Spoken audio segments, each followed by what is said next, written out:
પશ્ચિમ બંગાળમાં ભાજપ નથી જીત્યું, ભારત જીત્યું છે. આંતર વિગ્રહ થઈ શકે એટલી હદે પરિસ્થિતિ હતી, તો ત્યાં ભારતનો વિજય થયો. ન કેવળ પશ્ચિમ બંગાળ સર, 5 રાજ્યોની જે ચૂંટણી છે એ 5 રાજ્યની ચૂંટણીમાંથી 5 રાજ્યોમાં તમને કહું તો જો કેન્દ્રમાં અગર કોઈ મુદ્દો રહ્યો હોય, કેન્દ્રમાં બીજું બધું નહીં, રોડ રસ્તા, નળ ગટર, લાઇટ, હેલ્થ, આરોગ્ય, શિક્ષણ, કુછ નહીં, એ બધું તો નોર્મલ પ્રક્રિયા છે ને, સમકાલીન પ્રક્રિયા છે ને, સતત બનતી ને ઘટતી જતી છે. કોઈ પણ સરકાર હોય ને આ બધું કરવાનું જ હોય.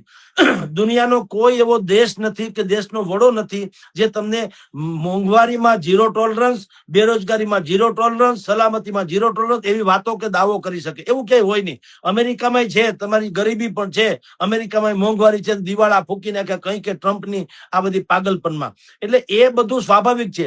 સૌથી મોટો મુદ્દો 5 રાજ્યોમાં તમને કહું, આસામ, તમિલનાડુ, પશ્ચિમ બંગાળ, પુડુચેરી અને કેરળમ, 5 રાજ્યોમાં અગર કેન્દ્રમાં કોઈ મુદ્દો રહ્યો હોય, મેઇન જેને કહેવાય ઇફેક્ટેડ, એ હતો આઈડેન્ટિટીનો, આપણું વારસાઈનો, આપણી વિરાસતનો, આપણી સંસ્કૃતિનો, આપણી ઓળખનો એ મુદ્દો ખાસ રહ્યો.